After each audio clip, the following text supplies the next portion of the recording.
El teléfono de la cocina no se había colgado bien. Un error tan pequeño y mundano que podría haber pasado desapercibido cualquier otro día. Pero esa tarde, mientras la luz dorada del otoño se filtraba por la ventana y hacía bailar el polvo en el aire, ese error lo cambió todo. Yo removía mi manzanilla, escuchando el tintineo de la cuchara contra la loza, cuando un hilo de voz metálica se coló en el silencio. Era mi consuegra, Patricia. Sus palabras, afiladas como cuchillos, llegaron primero. Espero que esa vieja ridícula no venga a la cena de Navidad. El aire se me heló en los pulmones. La cuchara golpeó la taza con un sonido agudo y seco. Contuve la respiración, esperando, rezando para que mi hija Mariana la defendiera, para que dijera algo, pero lo único que llegó fue su risa, una risa suave, cómplice, que me partió el alma en dos. Tranquila, dijo Mariana, con una dulzura venenosa que nunca antes le había conocido. Ella no arruinará nada. Mi nombre es Carmen. El clic final del teléfono fue como el portazo de una tumba. El silencio que vino después fue peor que los gritos. Era un silencio denso, pesado, que llenaba cada rincón de mi pequeña cocina y me aplastaba contra la encimera. Mi mano, que segundos antes sostenía la taza con firmeza, comenzó a temblar con una violencia que no pude controlar. Tuve que dejar la manzanilla sobre el mármol antes de que se me cayera al suelo. Me agarré al borde frío de la piedra, con los nudillos blancos por la presión, y mi mirada se quedó fija en el aparato de teléfono colgado en la pared. Ya no era un objeto inofensivo. Ahora me parecía una serpiente enroscada, lista para volver a morder. Mi cuerpo entero se había quedado rígido, petrificado. El shock inicial, caliente y punzante, dio paso a una confusión helada que me recorría la espalda y se instalaba en lo más profundo de mis huesos. Mi nombre es Carmen García. Tengo 72 años y he dedicado mi vida entera a mi familia, a ser madre, a ser abuela. Creía haber construido un hogar sobre cimientos de amor y respeto, pero en menos de un minuto, con apenas 2 frases, todo mi mundo se vino abajo. Me han hecho sentir como una extraña en mi propia vida. Una molestia en los planes de la única hija que tengo. Es una injusticia que quema por dentro, una herida que no sé si algún día podré cerrar. ¿Cómo puede una madre escuchar a su hija reírse mientras la humillan de esa manera? Decidme desde qué ciudad me escucháis. Necesito saber que no estoy sola en este sentimiento. Si queréis saber cómo continúa esta historia, suscribíos al canal. La verdad es que esa llamada no fue el principio, sino la confirmación. Llevaba casi 2 años sintiendo una frialdad sutil, un distanciamiento que intentaba justificar como cosas de la edad, mías o de ellos. Patricia, la madre de mi yerno Javier, siempre había sido altiva, pero últimamente sus desplantes eran más evidentes. Ignoraba mis opiniones en las comidas familiares con una habilidad pasmosa, como si yo fuera un mueble más en el salón. Mariana y Javier, por su parte, parecían vivir en un mundo aparte. Uno en el que yo solo encajaba a ratos, como una pieza de un puzzle antiguo que ya no saben dónde colocar. La pregunta que me taladraba la mente no era si me querían apartar, sino por qué. ¿Qué era exactamente lo que temían que yo pudiera arruinar?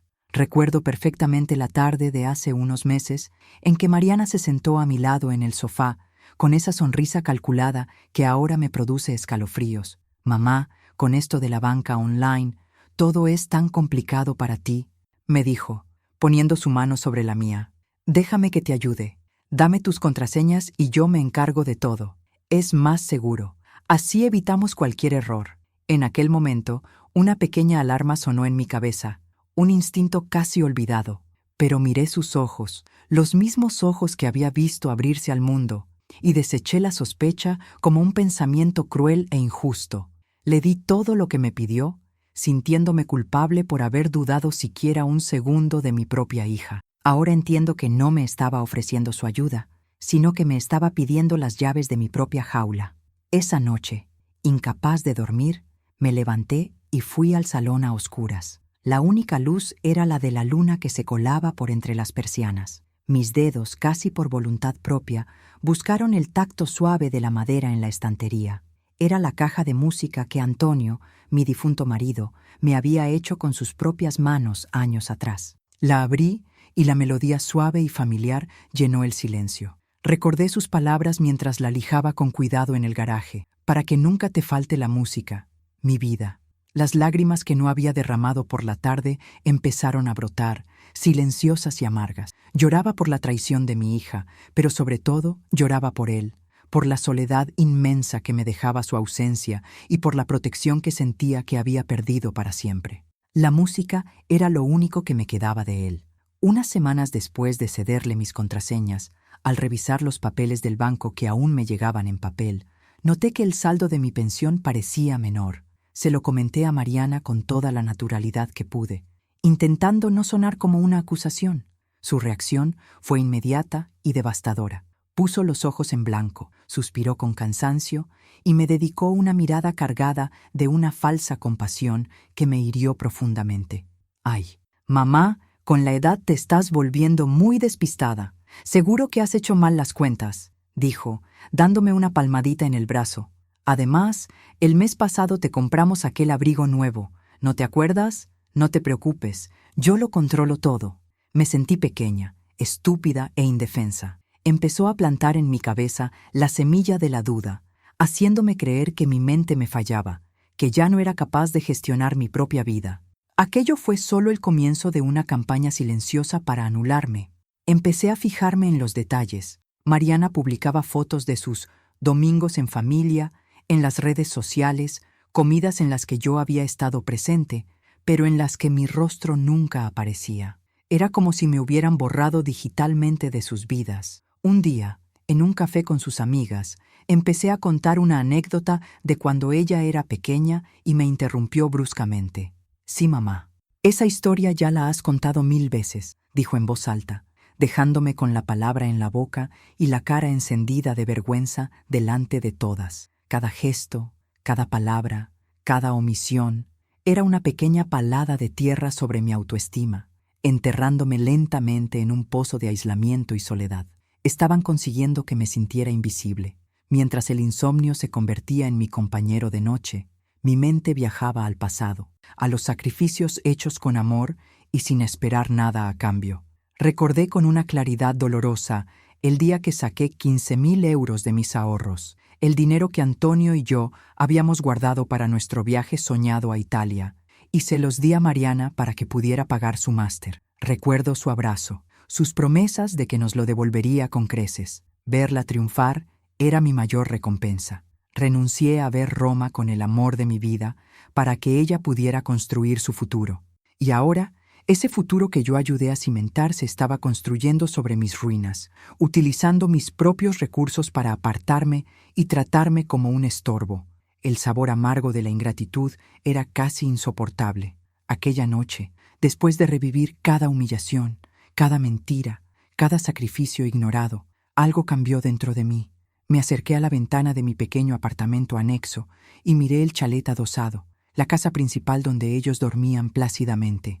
La casa que yo había ayudado a comprar con otros 25.000 euros de un fondo que tenía para mi jubilación. Vi mi propio reflejo en el cristal oscuro, una mujer mayor, de pelo blanco, con el rostro surcado por la tristeza. Pero detrás de esa tristeza, en el fondo de mis ojos, vi una chispa que creía extinguida. No era rabia, era otra cosa. Era una determinación fría y afilada. Comprendí que no podía esperar justicia ni piedad de ellos. Si quería respuestas, si quería sobrevivir, tendría que buscarlas yo misma. La mujer frágil y confundida que ellos querían ver había desaparecido para siempre. El teléfono de la cocina no se había colgado bien. Un error tan pequeño y mundano que podría haber pasado desapercibido cualquier otro día. Pero esa tarde, mientras la luz dorada del otoño se filtraba por la ventana y hacía bailar el polvo en el aire, ese error lo cambió todo. Yo removía mi manzanilla, escuchando el tintineo de la cuchara contra la loza, cuando un hilo de voz metálica se coló en el silencio. Era mi consuegra, Patricia. Sus palabras, afiladas como cuchillos, llegaron primero. «Espero que esa vieja ridícula no venga a la cena de Navidad». El aire se me heló en los pulmones. La cuchara golpeó la taza con un sonido agudo y seco. Contuve la respiración, esperando, rezando para que mi hija Mariana la defendiera, para que dijera algo. Pero lo único que llegó fue su risa, Una risa suave, cómplice, que me partió el alma en dos. «Tranquila», dijo Mariana, con una dulzura venenosa que nunca antes le había conocido. «Ella no arruinará nada. Me llamo Carmen». El clic final del teléfono fue como el portazo de una tumba. El silencio que vino después fue peor que los gritos. Era un silencio denso, pesado, que llenaba cada rincón de mi pequeña cocina y me aplastaba contra la encimera. Mi mano, que segundos antes sostenía la taza con firmeza, comenzó a temblar con una violencia que no pude controlar. Tuve que dejar la manzanilla sobre el mármol antes de que se me cayera al suelo. Me agarré al borde frío de la piedra, con los nudillos blancos por la presión, y mi mirada se quedó fija en el aparato de teléfono colgado en la pared. Ya no era un objeto inofensivo, ahora me parecía una serpiente enroscada, lista para volver a morder. Mi cuerpo entero se había quedado rígido, petrificado. El shock inicial, caliente y punzante, dio paso a una confusión helada que me recorría la espalda y se instalaba en lo más profundo de mis huesos. Me llamo Carmen García. Tengo 72 años y he dedicado mi vida entera a mi familia, a ser madre, a ser abuela. Creía haber construido un hogar sobre cimientos de amor y respeto, pero en menos de un minuto, con apenas 2 frases, todo mi mundo se vino abajo. Me han hecho sentir como una extraña en mi propia vida, una molestia en los planes de la única hija que tengo. Es una injusticia que quema por dentro, una herida que no sé si algún día podré cerrar. ¿Qué harías en mi lugar? Decidme desde qué ciudad me escucháis. Necesito saber que no estoy sola en este sentimiento. Si queréis saber cómo continúa esta historia, suscribíos al canal. La verdad es que esa llamada no fue el principio, sino la confirmación.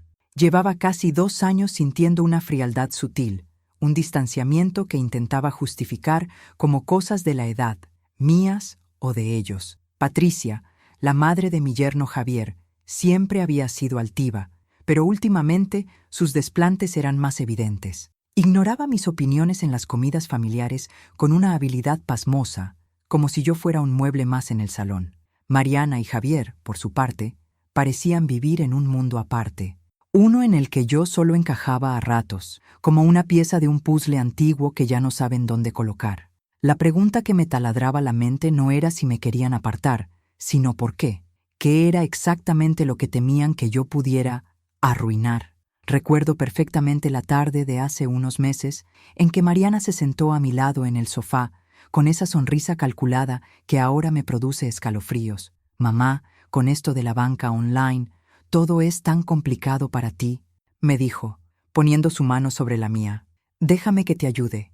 Dame tus contraseñas y yo me encargo de todo. Es más seguro. Así evitamos cualquier error». En aquel momento, una pequeña alarma sonó en mi cabeza, un instinto casi olvidado. Pero miré sus ojos, los mismos ojos que había visto abrirse al mundo, y deseché la sospecha como un pensamiento cruel e injusto.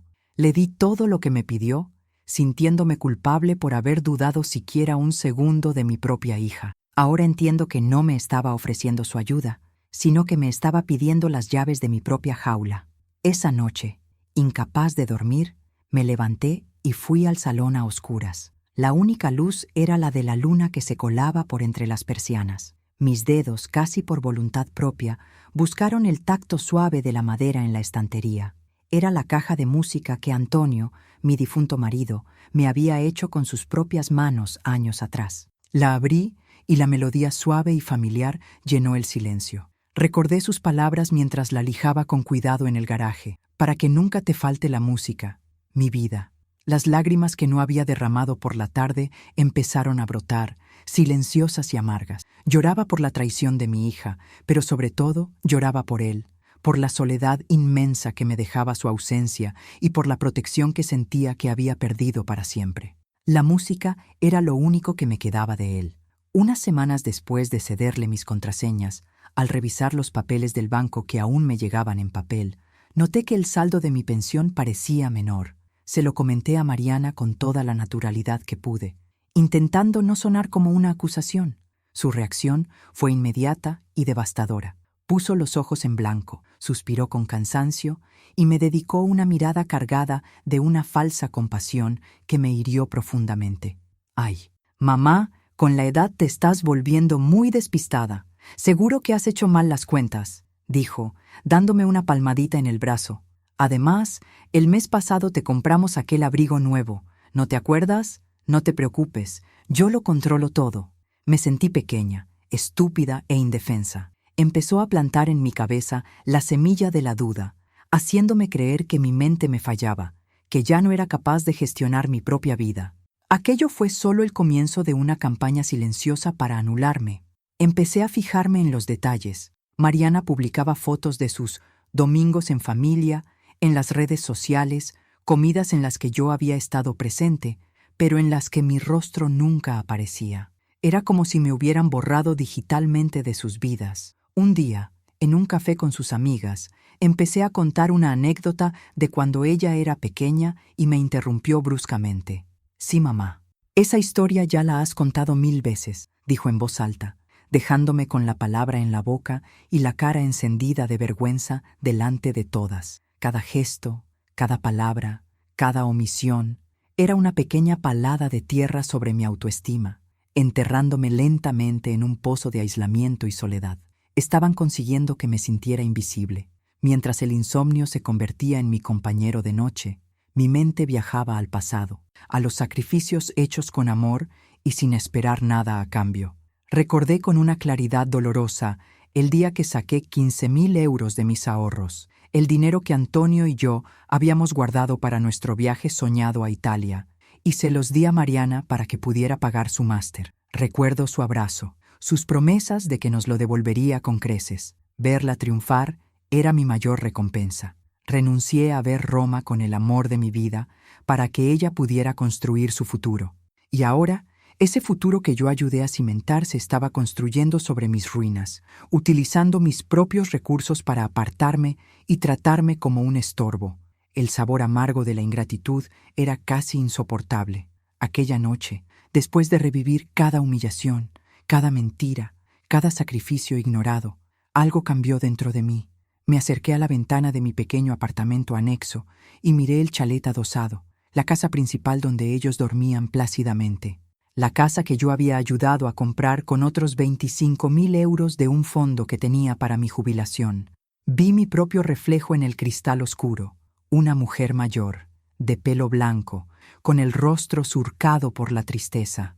Pero detrás de esa tristeza, en el fondo de mis ojos, vi una chispa que creía extinguida. No era rabia, era otra cosa. Era una determinación fría y afilada. Comprendí que no podía esperar justicia ni piedad de ellos. Si quería respuestas, si quería sobrevivir, tendría que buscarlas yo misma.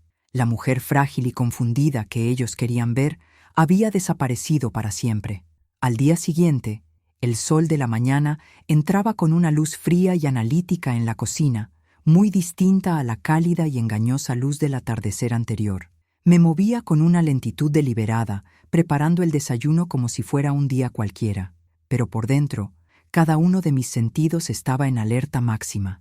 Observaba a Mariana cuando entraba, buscando un tic, una sombra de culpa en su mirada. Estudiaba la forma en que sus dedos se tensaban al coger la taza de café, la sonrisa demasiado rápida que me dedicaba antes de desviar la vista hacia su teléfono. Me convertí en una sombra en mi propia casa, una coleccionista de silencios y miradas evasivas. Ya no buscaba consuelo, buscaba patrones, y la frialdad que había sentido como algo vago y doloroso, ahora se me presentaba como una estrategia clara y definida en su contra. Algo estaba a punto de romperse. Empecé a hacer preguntas envueltas en la lana de la vejez y la confusión que ellos mismos me habían atribuido. Mariana, cariño, ¿te importaría enseñarme a mirar el saldo del banco en el ordenador? Es que me gustaría ver si ya han ingresado la paga extra. Su respuesta fue una sonrisa condescendiente y una mano en mi hombro. No te preocupes por esas cosas. Mamá, yo me encargo de todo. Ya lo sabes. Tú descansa. Cada negativa era una confirmación. Cada vez que me trataba como a una niña, sentía una punzada de ira fría que me ayudaba a mantener la calma. Estaba utilizando la imagen que habían creado de mí, la de una anciana despistada e inútil, como mi mejor disfraz. Dejaban un rastro de migas de pan, seguros de que yo ya no tenía vista para seguirlas. No sabían que mi mente, La de una administrativa que había pasado 40 años cuadrando cuentas ajenas estaba más afilada que nunca. Un fin de semana, de forma totalmente inesperada, Mariana propuso que fuéramos los tres, Javier, ella y yo, a pasar el día en el pueblo donde nací. Hacía años que no íbamos. Sentí una oleada de calor en el pecho, una esperanza terca y estúpida que se negaba a morir. ¿Y si me había equivocado? ¿Y si la llamada fue solo un momento de debilidad? ¿Una broma cruel de Patricia que mi hija no supo cómo parar? Durante el viaje en coche, Mariana me preguntó por historias de mi infancia, y yo se las conté, sintiendo cómo el hielo que se había formado alrededor de mi corazón empezaba a derretirse un poco. Comimos en el pequeño restaurante de la plaza, y por unas horas volví a sentir que éramos una familia. Me permití creer que todo podía arreglarse, que el amor de una madre y una hija era más fuerte que cualquier malentendido. La ilusión se hizo añicos al volver a casa. Mientras deshacía la pequeña bolsa con la ropa del día, escuché a Mariana hablar por teléfono con su suegra en el pasillo, con la voz baja pero audible. «Sí, ha ido bien. Ya está más tranquila», decía. «Era necesario para que no sospeche nada antes de Navidad. No te preocupes, lo tengo todo bajo control». El aire se me escapó de los pulmones con un silbido ahogado. El viaje no había sido un gesto de amor, sino una maniobra estratégica, una pieza en su tablero de ajedrez. Me sentí sucia, utilizada. La desesperación que sentí en ese momento fue mucho más profunda que el shock inicial, porque esta vez venía acompañada de la certeza absoluta de su traición. Habían jugado con mis recuerdos, con mi nostalgia, para mantenerme sedada y dócil. La rabia que sentí fue tan intensa que tuve que morderme el labio para no gritar. Aquella noche, mientras ellos dormían, subí al desván. El aire olía a madera vieja y a tiempo detenido. Necesitaba encontrar algo, cualquier cosa que me diera una explicación lógica a esa locura. Mis manos, cubiertas por una fina capa de polvo, empezaron a revisar cajas viejas, montones de papeles que Antonio había guardado con su metódico orden. Buscaba sin saber muy bien qué, movida por un instinto de supervivencia. Mis dedos rozaron los lomos de sus libros favoritos, novelas de misterio que leíamos juntos en las noches de invierno. El recuerdo de su risa tranquila me dio fuerzas para seguir. No estaba buscando solo una prueba contra mi hija. Estaba buscando a mi marido, su protección, su lógica en medio de aquel caos emocional que amenazaba con devorarme por completo. La soledad allí arriba era casi física, un manto pesado sobre mis hombros. Al mover una pila de libros de contabilidad que Antonio guardaba de su antiguo trabajo, un papel doblado en 4 se deslizó de entre las páginas de una novela de tapas gastadas y cayó al suelo con un susurro casi inaudible. Lo recogí con los dedos temblorosos. Era un extracto de mi propia cuenta de ahorros, uno de hacía 6 meses que yo no recordaba haber visto. Mis ojos recorrieron las cifras hasta detenerse en una que me dejó sin aliento. Una retirada de 5.000 euros. Una cantidad que yo jamás había autorizado. Adjunto al extracto, grapado con precisión, había un recibo de la retirada en ventanilla, y al final del recibo, una firma. Una imitación torpe y temblorosa de mi nombre y apellido. La prueba, la primera prueba irrefutable. No estaba loca. No me lo había imaginado. El suelo de madera pareció mecerse bajo mis pies. Apoyé la espalda contra una viga de madera para no caerme. El papel en mi mano pesaba como una losa de plomo.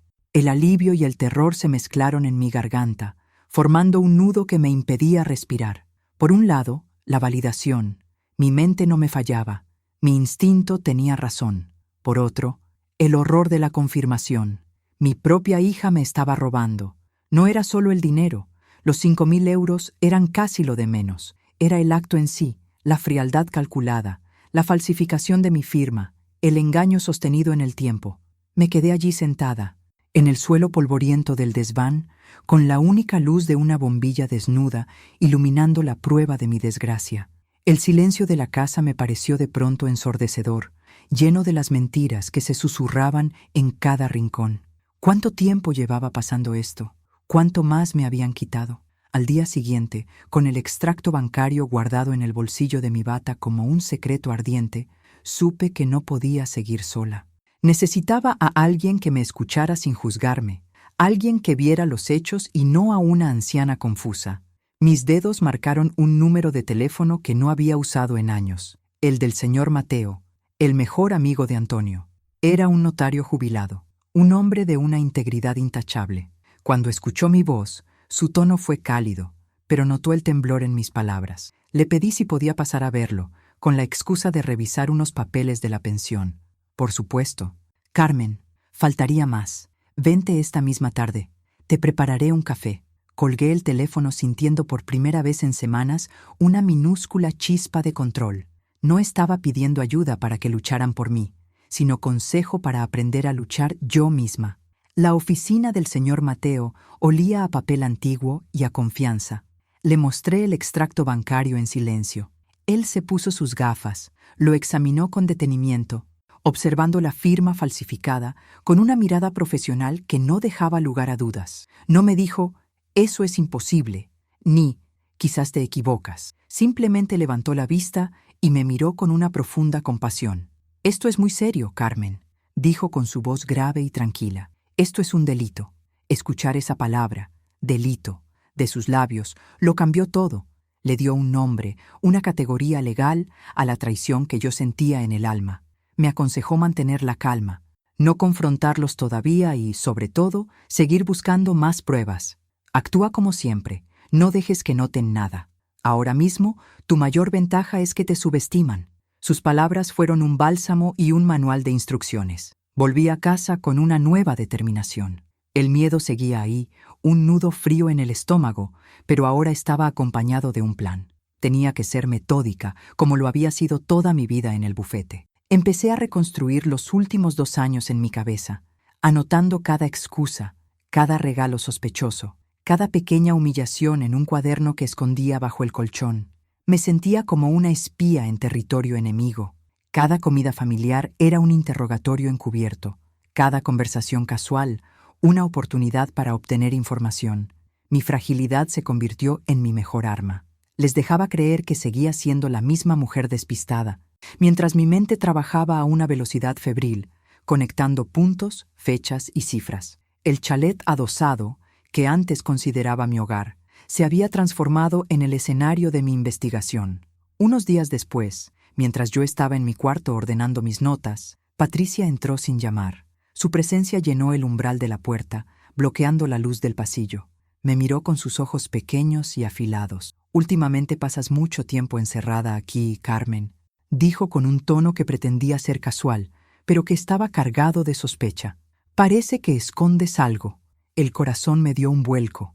Tuve que hacer un esfuerzo sobrehumano para mantener la expresión serena, para mirarla con la misma mirada algo perdida que les ofrecía siempre. «Solo ordeno recuerdos, Patricia.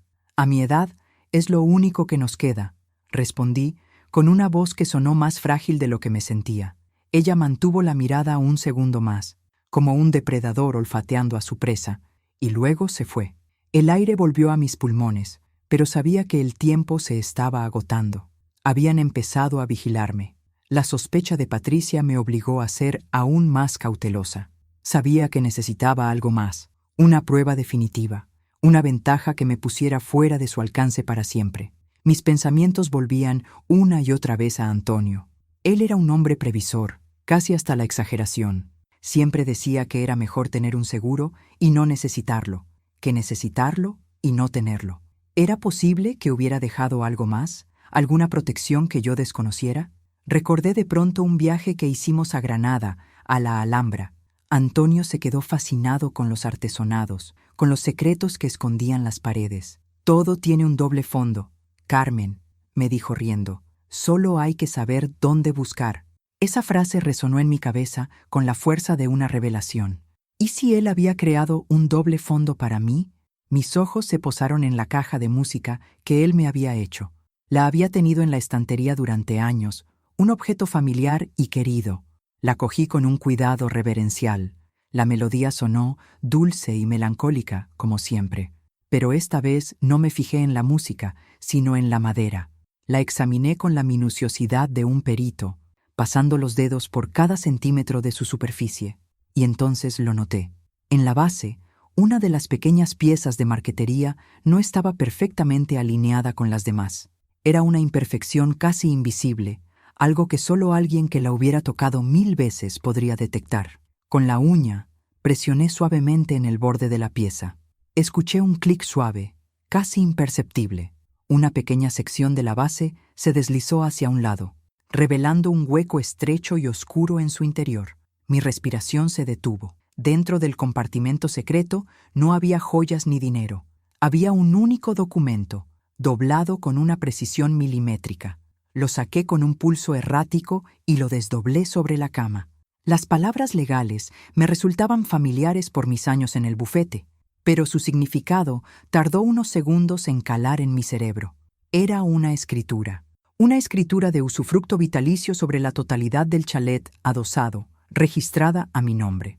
Antonio, justo después de que diéramos los 25.000 euros para la entrada, había ido al notario y me había convertido en la usufructuaria legal de la propiedad hasta el día de mi muerte. El papel indicaba el valor de la casa, 450.000 euros. Legalmente, ellos no podían echarme. Legalmente, la casa era mía para usarla y disfrutarla. El poder acababa de cambiar de manos. Las lágrimas que brotaron de mis ojos no eran de tristeza, sino de un amor y una gratitud tan inmensos que me ahogaban. Antonio me había protegido incluso desde la tumba.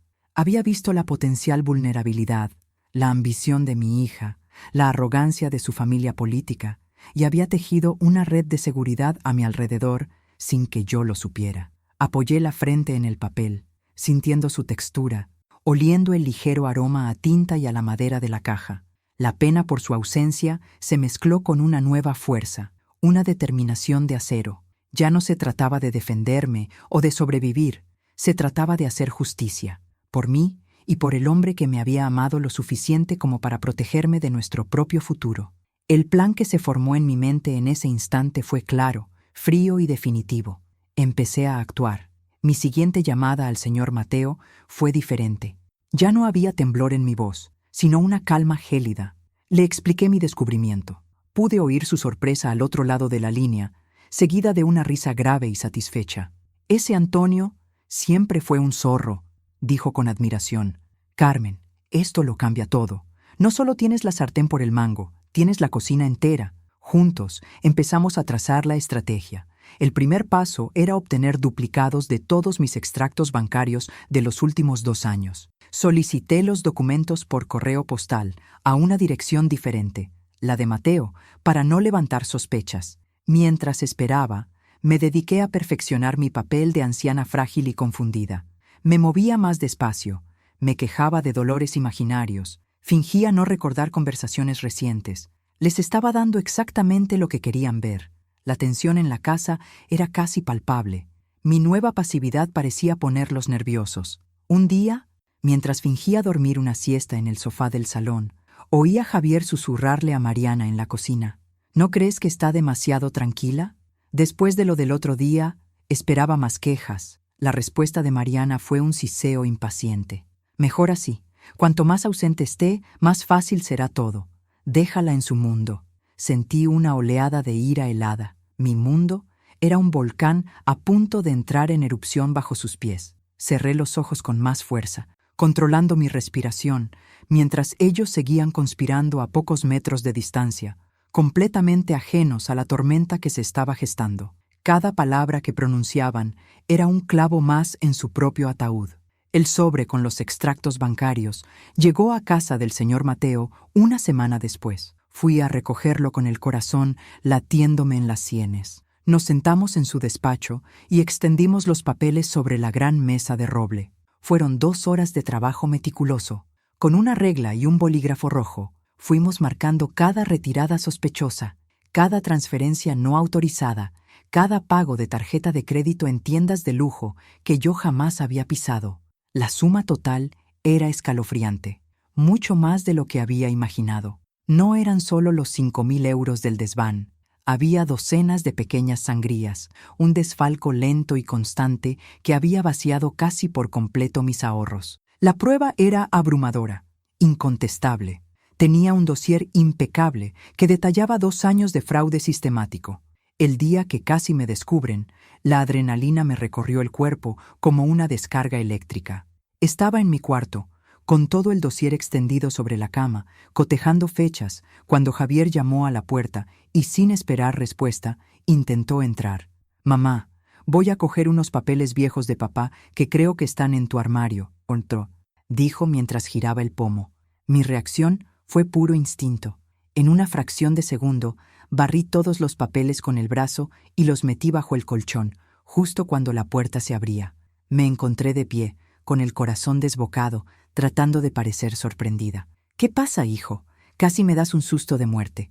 Él me miró con extrañeza, notando mi respiración agitada. «Estás muy pálida. ¿Te encuentras bien?», asentí forzando una sonrisa.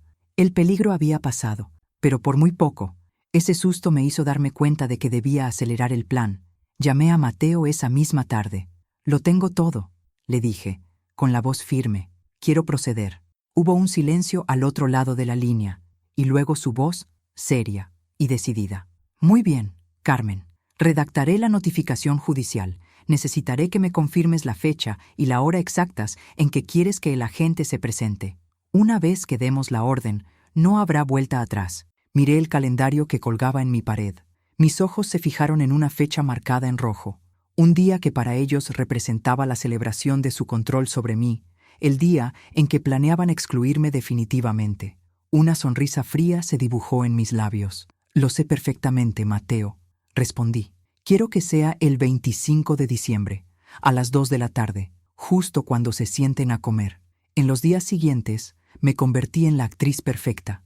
Ayudé a Mariana a decorar la casa para Navidad, colocando espumillón en el árbol con manos que, para ella, temblaban de vejez, pero que en realidad lo hacían por la tensión contenida. Escuché sus planes para la cena, los invitados que vendrían, el menú que prepararía. Asentía a todo con una sonrisa vacía, mientras por dentro repasaba cada detalle de mi propio plan. Me ofrecía preparar mi postre especial, las natillas de la abuela, sabiendo que sería la última vez que cocinaría en esa cocina. Cada gesto era una despedida silenciosa. Ellos veían a una anciana resignada a su destino, a punto de ser apartada sin hacer ruido. No podían imaginar que estaban viviendo sus últimos días de paz en una casa que ya no les pertenecía. Una tarde, mientras estaba sentada en mi butaca, Mariana se acercó y me entregó un pequeño paquete envuelto en papel brillante.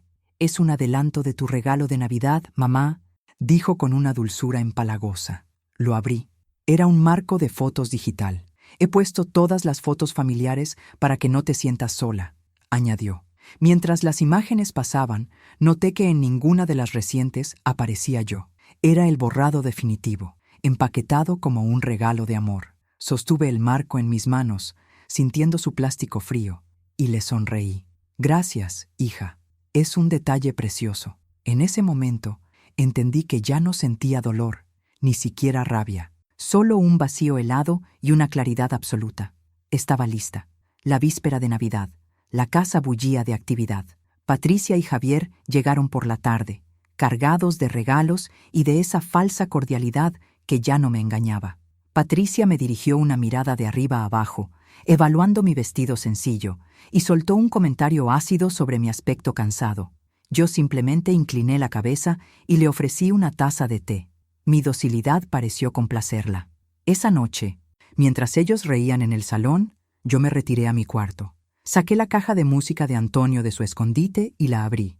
La melodía llenó el silencio, no como un lamento, sino como una marcha militar. Era la música que precedía a la batalla. Coloqué la escritura del usufructo y el dossier con las pruebas en un sobre grande y lo dejé sobre mi mesilla de noche. Todo estaba preparado. Me acerqué a la ventana y miré las luces de Navidad que parpadeaban en las casas vecinas. La noche era fría y silenciosa. Vi mi reflejo en el cristal, el de una mujer de 72 años que había sido despojada de casi todo. Pero detrás de esa imagen frágil había una fuerza que ni yo misma sabía que poseía. La fuerza que me había dado el amor de Antonio, el dolor de la traición y la certeza de la justicia. Mariana tenía razón en una cosa. Yo no iba a arruinar su cena de Navidad. Iba a arruinar mucho más que eso. Iba a desmantelar su vida de mentiras, ladrillo a ladrillo. Y lo iba a hacer sin levantar la voz, utilizando las mismas herramientas que ellos me habían dado: el silencio, la sorpresa y la ley. El día de mañana no sería el final de mi historia, sino el principio de mi libertad. La mañana del 25 de diciembre amaneció con un sol pálido y frío, el tipo de luz que no calienta, solo ilumina.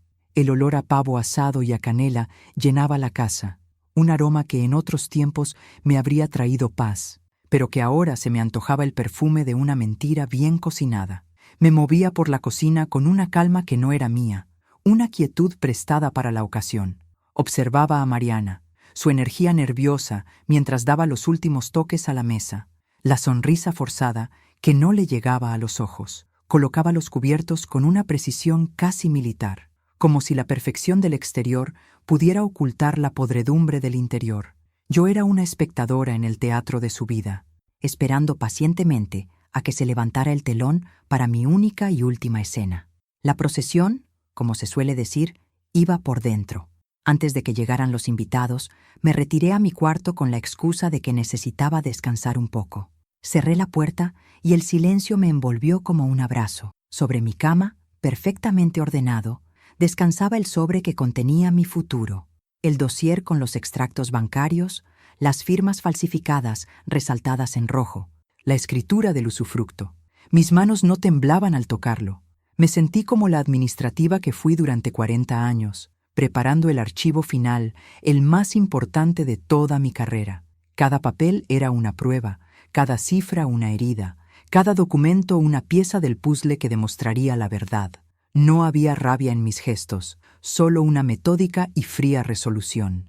Estaba a punto de cerrar el caso de mi propia vida, y no podía permitirme ni un solo error. Mariana llamó suavemente a la puerta antes de entrar. «Mamá, ¿estás bien? Patricia y Javier están a punto de llegar». Su voz era un susurro de falsa preocupación. Me encontró sentada en el borde de la cama, con las manos en el regazo. Asentí con lentitud, interpretando mi papel hasta el final. «Sí, hija, solo un poco cansada». Sus ojos recorrieron la habitación, buscando algo fuera de lugar, una grieta en mi fachada, pero no había nada que ver, solo a su madre, una anciana inofensiva esperando la cena de Navidad. Me dedicó una de esas sonrisas condescendientes que tanto había llegado a odiar. «Bueno, descansa un poquito más. Te aviso cuando esté todo listo». Salió y cerró la puerta, dejándome de nuevo con mis pensamientos y mi plan, ambos afilados como el cristal. La llegada de Patricia fue exactamente como esperaba. Entró en la casa como una reina inspeccionando su feudo, con Javier a su zaga, cargando regalos como si fuera un lacayo. Su mirada me barrió de arriba a abajo, deteniéndose en mi vestido sencillo con una mueca de desdén. «Carmen, qué alegría verte», dijo con una voz que goteaba sarcasmo. Le ofrecí una sonrisa dócil y me retiré a un rincón del salón, observando desde la distancia. Vi el costoso reloj en la muñeca de Javier, el brillante collar de perlas de Patricia, regalos que, con toda probabilidad, habían sido financiados con el dinero de mi pensión, con los ahorros de toda una vida de trabajo. La ira era un carbón ardiendo en mi estómago, pero mi rostro permanecía sereno, impasible. La paciencia era mi arma secreta. Nos sentamos a la mesa poco antes de la 1:30. La conversación fluía a mi alrededor, una corriente de trivialidades sobre el trabajo, las vacaciones y las últimas compras. Yo apenas participaba, limitándome a masticar despacio, a sorber mi copa de agua.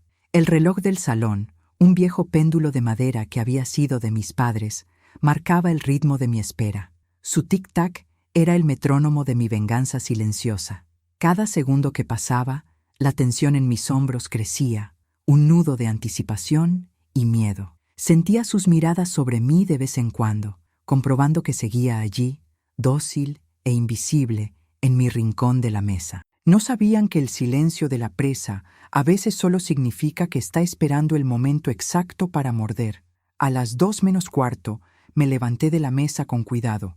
«Perdonadme un momento», dije con una voz algo temblorosa. «Creo que necesito una de mis pastillas para el dolor de cabeza». Era la excusa perfecta, la que tantas veces les había oído atribuirme. Nadie protestó.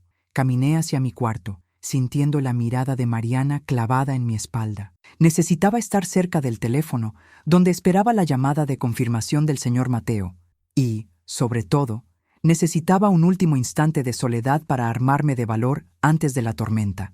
Al entrar en mi habitación, el aire me pareció más denso, cargado de electricidad. Me senté en la cama y esperé, con la mirada fija en el sobre que lo contenía todo. Justo cuando mi mano se acercaba al sobre, la puerta se abrió de golpe. Era Mariana. «Mamá, ¿de verdad estás bien? Llevas todo el día rarísima». Su tono ya no era de falsa preocupación, sino de genuina sospecha. Sus ojos, afilados y nerviosos, barrieron la habitación y se detuvieron en el sobre que descansaba sobre la colcha. «¿Qué es eso?». El corazón me dio un vuelco tan violento que temí que se me saliera del pecho. Por una fracción de segundo, el pánico amenazó con paralizarme. Tuve que tragar saliva para poder hablar. «Nada, hija. Solo unos papeles viejos de tu padre que quería ordenar antes de que acabe el año. Ya sabes, cosas mías». Mi voz sonó frágil, convincente. La mentira era tan plausible que casi me la creí yo misma. Ella me sostuvo la mirada un instante que me pareció eterno. Vi la duda luchar contra la arrogancia en sus ojos. Finalmente, la arrogancia ganó. Sacudió la cabeza, como si espantara un pensamiento molesto. «Siempre con tus cosas, mamá», dijo, con un suspiro de fastidio. «Venga, vuelve a la mesa, que vamos a empezar con el segundo plato». Se dio la vuelta y salió, cerrando la puerta tras de sí. Me quedé inmóvil, con el aire contenido en los pulmones. El peligro había pasado rozándome. La adrenalina me dejó un temblor en las manos que no era fingido. Miré el reloj de mi mesilla, las 2:05. La cuenta atrás final había comenzado. El casi desastre solo había servido para afianzar mi determinación. No había vuelta atrás. Regresé a la mesa y me senté en silencio. La atmósfera, sin embargo, había cambiado. Notaba la mirada de Mariana sobre mí, más insistente, más inquisitiva. La conversación se había vuelto forzada. Los silencios eran más largos. El tic-tac del reloj del salón parecía gritar en la quietud repentina. Yo me concentré en el dibujo del mantel, en el peso del tenedor en mi mano, en cualquier cosa que me anclara al presente y me impidiera desmoronarme antes de tiempo. Era una estatua de hielo en medio de un volcán a punto de estallar. Cada segundo se estiraba hasta el infinito, una tortura lenta y silenciosa. Solo tenía que aguantar un poco más, solo unos minutos más. A la 1:59, levanté la vista y mis ojos se encontraron con los de mi hija. En su mirada ya no había condescendencia, sino una pregunta abierta, una desconfianza incipiente. Sostuve su mirada sin pestañear, con una calma que sabía que la estaba desconcertando. El último minuto de su vida, tal y como la conocía, se estaba consumiendo en ese duelo silencioso. La aguja del segundero completó su última vuelta con una lentitud exasperante. Y entonces, justo cuando el reloj dio las 2 campanadas, graves y solemnes, sonó el timbre. Un sonido agudo, claro y brutal que hizo añicos la falsa paz de la comida de Navidad. El juego había terminado. Nadie se movió. El timbre volvió a sonar, esta vez más insistente. Todas las miradas se volvieron hacia la puerta, cargadas de extrañeza e irritación. «¿Esperamos a alguien?», preguntó Patricia con su tono altivo de siempre. Mariana negó con la cabeza, con el ceño fruncido. Finalmente, Javier se levantó con un suspiro de resignación. «Ya voy yo». Se dirigió a la entrada con paso lento, mientras el resto de nosotros permanecíamos en un silencio expectante. Pude oír el sonido del cerrojo al girar, y luego un murmullo de voces ininteligibles. El aire se había vuelto tan denso que casi se podía cortar con un cuchillo. Yo mantuve mis manos sobre el regazo, perfectamente quietas. Javier regresó al comedor, pero no venía solo. Le seguía un hombre de mediana edad, con un traje gris impecable y un maletín en la mano. Su rostro era una máscara de profesionalidad impasible. Se detuvo a la entrada del salón y su mirada nos recorrió a todos hasta detenerse en Mariana. «Disculpen la interrupción», dijo con una voz neutra, sin emoción. «Tengo que entregar una notificación judicial para la señora Mariana Soler y el señor Javier Ruiz». El silencio que siguió a sus palabras fue absoluto, pesado como una losa.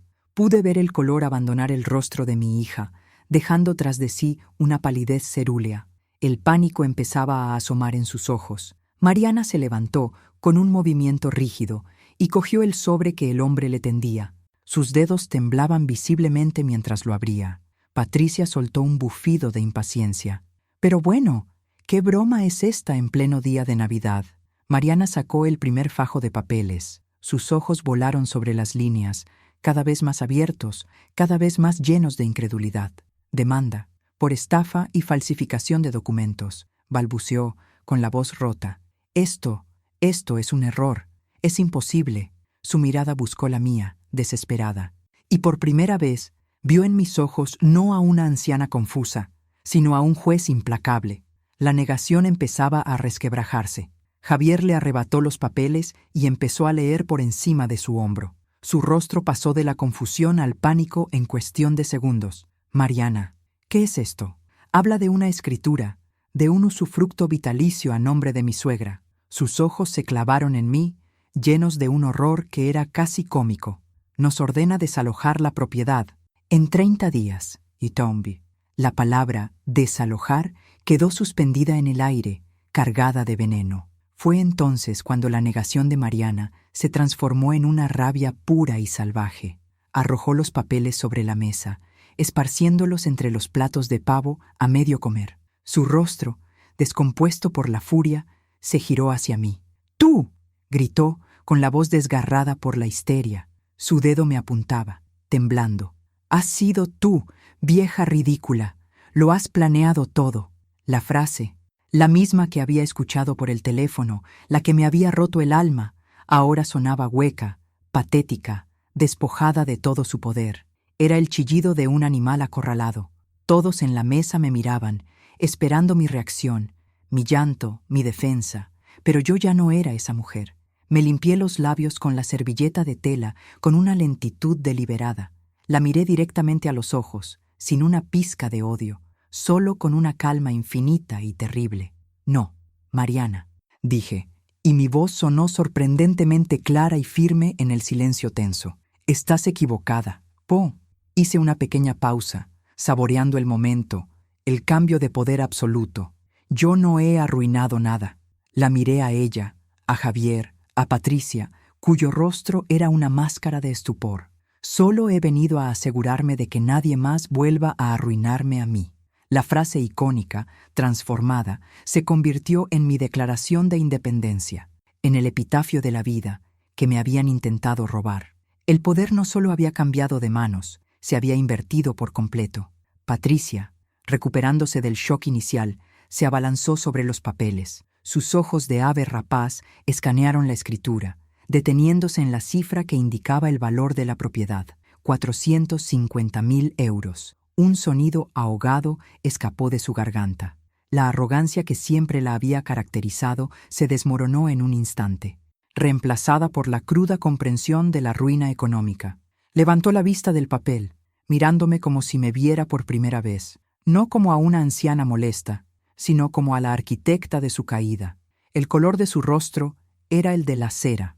El colapso había comenzado. Mariana se derrumbó en su silla, el rostro oculto entre las manos, sacudida por unos sollozos que no eran de arrepentimiento, sino de pura y egoísta desesperación. «Mi casa, mi vida», gemía entre lágrimas. «Lo has destruido todo». Javier permanecía de pie, paralizado, con la boca entreabierta, incapaz de procesar la velocidad con la que su mundo perfecto se había desintegrado. La comida de Navidad, el símbolo de su estatus y su control, era ahora el escenario de su humillación pública. La familia perfecta ya no era más que un montón de escombros. Me levanté de la silla.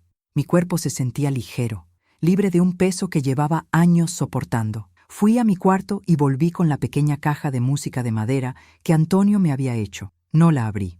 Simplemente la coloqué en el centro de la mesa, sobre la demanda, un objeto cálido y lleno de amor en medio de la frialdad de la ley y la traición. Era lo único que me importaba de esa casa.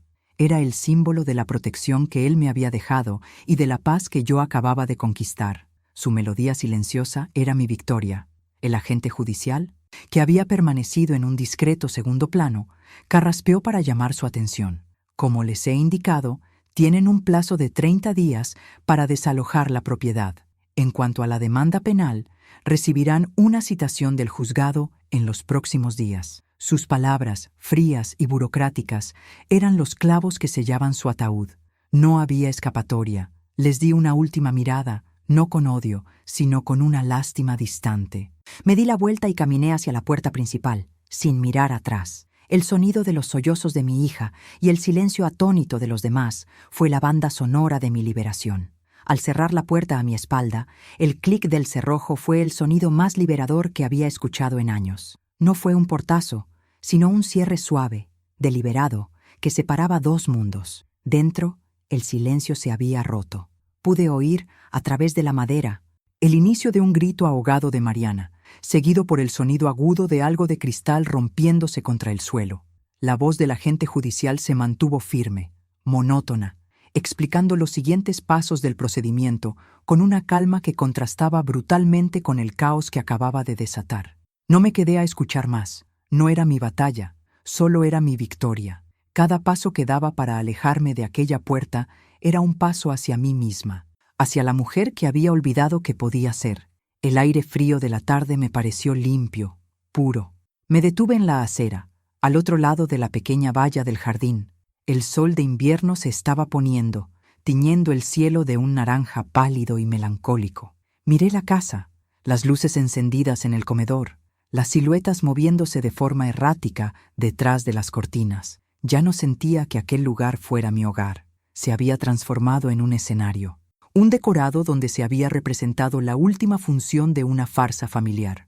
No sentía nostalgia ni pena, solo una extraña y profunda sensación de desapego. Era como mirar una fotografía antigua de gente que ya no conoces. Permanecí allí un instante, sintiendo el frío en mis mejillas, memorizando la imagen no como una pérdida, sino como la prueba final de mi liberación. La casa parecía más pequeña desde fuera, despojada de todo el poder que había tenido sobre mí. Mis pasos eran lentos pero firmes sobre la acera helada. No miré atrás ni una sola vez. Con cada metro que me alejaba, sentía cómo un peso invisible se desprendía de mis hombros, un peso que llevaba soportando durante años sin ser plenamente consciente de su magnitud. Era la carga de la duda, de la humillación silenciosa, del esfuerzo constante por encajar donde ya no me querían. No me dirigía a ningún lugar en particular esa tarde. Simplemente caminaba. El señor Mateo me había ayudado a alquilar un pequeño apartamento en el centro, pero aún no estaba lista para ir allí. Necesitaba sentir el anonimato de la ciudad, el murmullo de las vidas ajenas a mi alrededor, para convencerme de que el mundo seguía girando y que mi vida, por fin, volvía a ser solo mía. Esa primera noche en el apartamento nuevo fue extraña. Las paredes blancas olían a pintura fresca y a comienzos. No había recuerdos impregnados en el aire, ni fantasmas en los pasillos. El silencio era absoluto, pero no era el silencio opresivo de la casa, sino un silencio limpio, un lienzo en blanco esperando a ser llenado. Apenas deshice la maleta, saqué solo lo imprescindible: mi camisón, mi cepillo de dientes y la pequeña caja de música de Antonio. La dejé sobre la mesilla de noche sin abrirla. Me preparé una manzanilla en la cocina desconocida y me senté junto a la ventana a mirar las luces de la ciudad. Por primera vez en mucho tiempo, no me sentía sola. Me sentía en paz, una paz tan profunda y tan vasta que casi daba miedo.